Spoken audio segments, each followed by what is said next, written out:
Okay, so hi everyone, Senan this side, and today we are going to solve this number of islands problem. This is similar to numbers of provinces, and it's all the same. It's not a matrix problem or an array problem, but it's a graph problem, right? And basically you can use depth first search, breadth first search, whatever you want to use. But in this video, I would be going with the depth first search approach because depth first search code is simpler because the system, when it runs recursion, it always uses a stack, so we don't exactly have to use or initialize our own stack to do the iterative manner. We can call a recursive function as well. But let's say you have an m cross n 2D binary grid. That means it has characters and numbers, right? Okay, basically characters which has number 1 and 0 in it, right? And what you have to do is you need to count the number of islands. And what is an island? Island is all the ones are basically the land, and if there is a 1 and there is a 1 adjacent to it, up, down, left to right, that is part of the same island, right? So what I can do is I can start my BFS traversal here and find out all connected one, and okay, I'll do that. And whenever the number of times I call DFS, that would be basically my number of islands in the main function, right? So let's start by initializing the size is grid dot size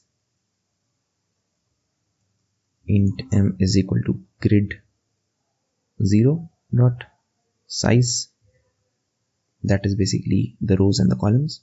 And now what I do is I do a traversal, right, of the whole matrix for int I is equal to 0, I less than n, and I plus plus. Similarly for int j is equal to 0, j less than m, and j plus plus, and we do something, right?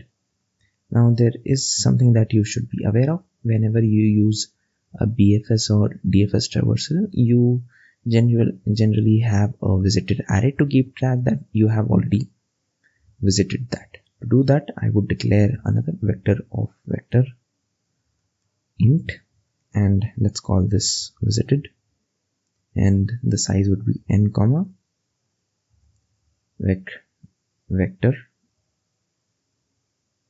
of m comma 0. So we have an n cross m matrix which is initialized to 0, same as the size of this grid. Now what I do is I say if let's say if grid of I and j is equal to 1, that means we are on an island and we have not actually visited this before, right? I and j is equal to 0. This is what this means. If grid of ij is 1, that means we are on an island, and visited ij, we have not visited it. So what we do is we basically call a DFS algorithm on I comma j, and it takes the visited array and the grid as well. And let's initialize our answer variable. Let's say islands is equal to 0. And if we call DFS, that means we have found at least one island. So what I do is islands plus plus, increase the value of island, and return islands. Okay, so return islands. Okay, that is what we are going to do. Now what I would do is I write another function, a private function of DFS, right? Since I am just using a void because there is nothing to return. We are just traversing the whole island. Okay, so what I do is I take input as int row, int column, and we take this as an input, right? Control C, Control V, and ampersand visited, we pass it by reference. Similarly, what we do is I paste this and take the grid as an input as well. Now what I do is I would call this DFS for the remaining portion, like up, down, left and right. You can do this using for loop, but since there are only 4 options and it is easier for me to write like this, we'll write like this only: visited and grid. Although using for loop would be better, but let's go by this, right? And since there are 4 possible cases, so minus 1, and this would be column plus, or column minus 1, this would be column plus 1. Now since we are calling this 4 times, but we have to check when should we actually return, right? Now whenever I enter this DFS, I would say that I have visited this row and column, right? But there is something known as the base case when we should do the BFS call, right? So let's write that if condition: if row is less than 0, or I would say row is greater than, or let's say grid dot size is greater than equal to row. That means either I am at a grid that is, or I am at a position that is not within the matrix, I would just return that, right? So if column is less than 0, or let's say column is grid 0 dot size is less than equal to column, what we do is return. Okay, so this is still not complete, but let's look what we are trying to do. This is basically we are checking that is our the number, the row and the column, the position that we are at is inside the matrix, right? So if any of this is true, that means we are outside the grid, so we don't do anything. There are more conditions as well. Let's, rather than writing this in a single if statement, let's use another if statement and say that when do we perform the DFS algorithm, right? So we only do this if grid of row and column is equal to 1, right? If it is not 1, why are we doing a traversal on that? That is water, that is not an island. So we in this case also return. But there's one more thing. We also need to check that have I visited this before? If I have visited this before, I should not go through this DFS call again. So if row column is 1 and visit row column is not 1 but 0, if it is water, I return, or it is some location that has already been visited, we return again. And if it is outside the matrix, again we return. You can write this using or in the initial if statement as well, but that is not something that we are actually concerned with. Let's just run this and see if it is working well or not. Okay, so either I done something wrong. Visited row column, visited grid, not bind the value of unrelated. Okay, so this was basically char, right? That is the issue because the data types are not matching.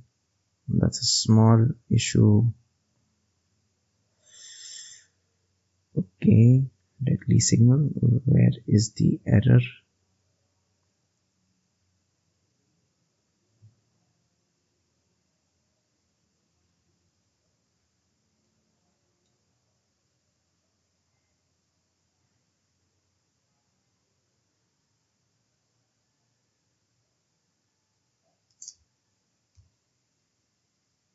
Okay, so we have to initialize this visited to 1, right?